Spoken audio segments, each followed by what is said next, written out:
Hotep et bienvenue à toi, cher chercheur spirituel, dans cette nouvelle capsule. Je suis Ihwe Adjili, guide et conseillère spirituelle, et ma mission première est de t'aider à te connaître par toi-même et à te reconnecter à ta source à travers la spiritualité ancestrale. Alors aujourd'hui, si c'est la première fois que tu tombes sur une de mes capsules, je t'invite à t'abonner, d'accord, à liker, commenter et partager cette vidéo et pourquoi pas la mettre dans tes favoris pour ne pas la perdre. Alors, nous allons parler du diable et pourquoi nous, Africains, et toutes les traditions ancestrales primordiales ne croient pas en cet être-là.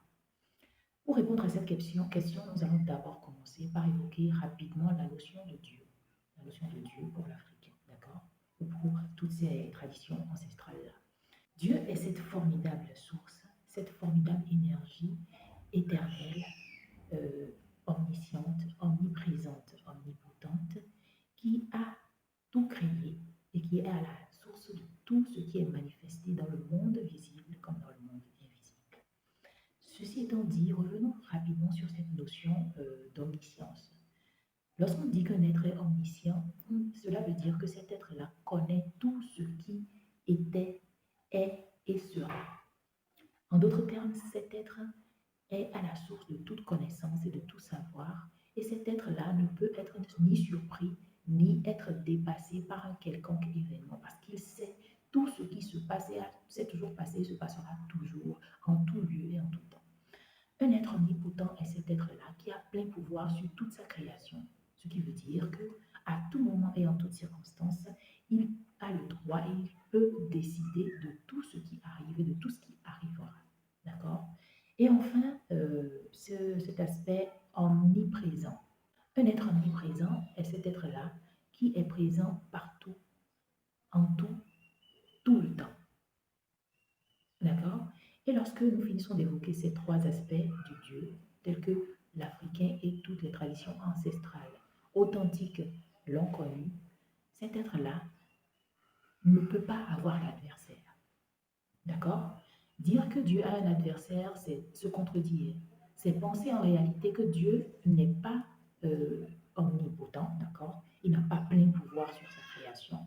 Il n'est donc qu'un demi-dieu ou qu'un être en fait qui a la possibilité d'avoir un adversaire qui le contredit, et non seulement le contredit, mais également tente ses enfants, les emmène dans la chute, les amène à faire du mal, etc., etc., ou de détruire leur vie d'une manière ou d'une autre. D'accord? Donc cet être-là n'est plus alors Dieu. Alors dans les traditions ancestrales et dans la tradition spirituelle africaine, qui n'est pas à confondre avec une quelconque religion, d'accord?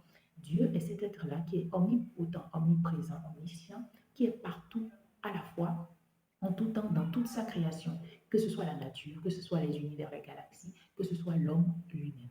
Ce qui veut dire que un diable qui serait en enfer, d'accord, et qui se permettrait de faire des incursions dans le monde des humains pour les tenter, pour leur infliger des souffrances, des épreuves diverses, pour les empêcher d'évoluer, etc. Ce diable-là n'existe pas.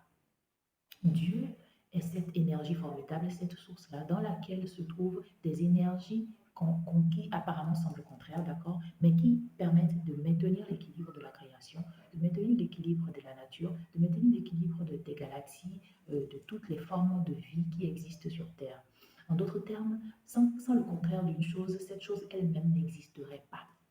Et c'est ça qui est Dieu. Dieu, c'est comme un ensemble de forces, d'accord, qui sont à l'œuvre dans la création. C'est pourquoi en Afrique et dans toutes les traditions ancestrales, nous ne croyons pas à l'existence d'un diable.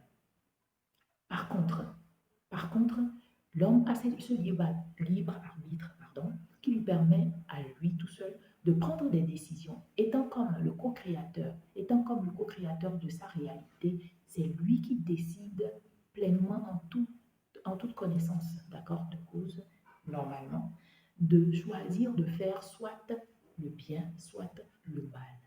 Et lorsque il choisit de faire du mal, il devient alors un être non éclairé spirituellement, d'accord, qui chute, qui va vers le bas, qui va vers son instinct animal et grégaire, au lieu d'évoluer vers le haut, d'accord, et de pouvoir exprimer sa pleine divinité. Mais cela n'a aucun caractère de jugement. Le Créateur en lui-même ne juge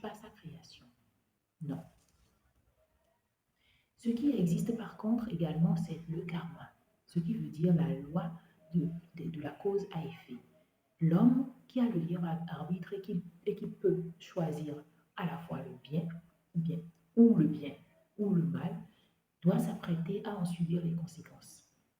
Et c'est cette loi, parmi d'autres lois également, qui sont le fondement même de la création de la nature et de la vie de l'homme lui-même. C'est pourquoi nous ne croyons pas à l'existence du diable. Et d'ailleurs, toutes les traditions originelles ancestrales qui n'ont rien à voir avec des religions dites révélées savent, ont cette connaissance-là de Dieu. Permettez-moi une petite digression. D'accord? Si tant est que Dieu est cet être-là unique, d'accord? On sait que Dieu est unique, c'est le même Dieu, comme on le dit, c'est le même Dieu que nous adorons tous. Mais malheureusement, certaines personnes continuent de croire en un mauvais Dieu ou en un Dieu de substitution. D'accord? Et malheureusement, la plupart des religions dites révélées croient en un Dieu, un faux Dieu, en un Dieu qui, pour eux ou selon eux, est ce Dieu-là, qui est tout bon, qui ne fait que du bien, d'accord? Et qui a un adversaire qui ne fait que du mal. Et ce Dieu-là n'a même pas la possibilité d'empêcher cet adversaire-là d'agir, d'accord? Et lui, il est là, mais il ne fait que du bien. Mais malheureusement, même dans vos écrits dits saints, nous voyons un Dieu qui fait aussi bien du bien que du mal, mais qui dit qu'il est toujours juste et toujours bon. Il y a tellement de contradictions dans vos écrits que lorsque on se permet, on se pose et qu'on se permet d'y penser, de réfléchir et de laisser Dieu à l'intérieur de soi-même nous parler, on comprend en réalité que tout cela n'est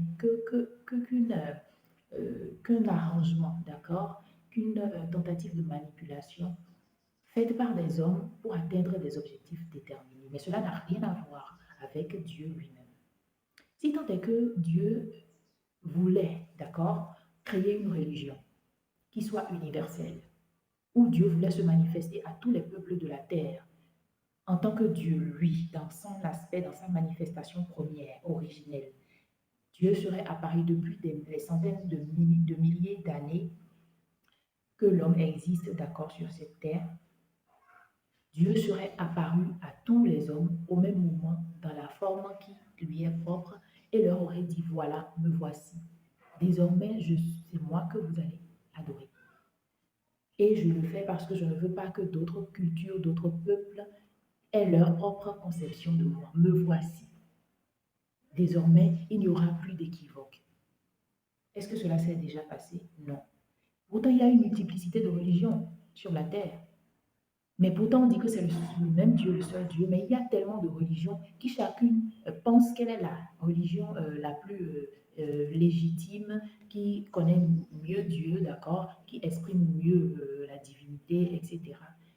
Alors que Dieu lui-même n'a jamais créé de religion et n'est jamais apparu à toute la terre en un seul, au même moment pour dire me voici. Donc la tradition africaine a cette connaissance-là.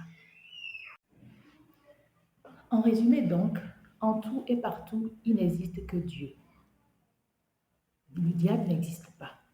Mais le mal et le bien sont des notions ou des concepts qui existent effectivement aussi bien en l'homme que dans la nature elle-même. Du fait de la chute des hommes en termes de connaissances spirituelles, en termes d'éveil spirituel et tout, il y a eu cette notion de mal qui s'est infiltrée dans la nature humaine et dans les hommes et dans la création elle-même. Alors, notre rôle et notre mission en tant qu'être humain co-créateur du divin, c'est de pouvoir nous éveiller spirituellement, de pouvoir connaître qui nous sommes, d'accord, reconquérir notre souveraineté spirituelle afin de pouvoir rééquilibrer la balance entre ce qu'on va appeler le bien et le mal, d'accord, rééquilibrer la balance et pouvoir être au-dessus de ces concepts, de ces notions-là et pouvoir établir en fait notre divinité, notre pleine divinité. Choisir consciemment de faire beaucoup de bien, de faire des actes, de poser des actions nobles afin d'instaurer ce monde plus ou moins parfait que nous recherchons, que nous voulons avoir. Et il n'y a aucun enfer dans lequel nous irons brûler. Cela n'existe pas. C'est des conceptions qui ont été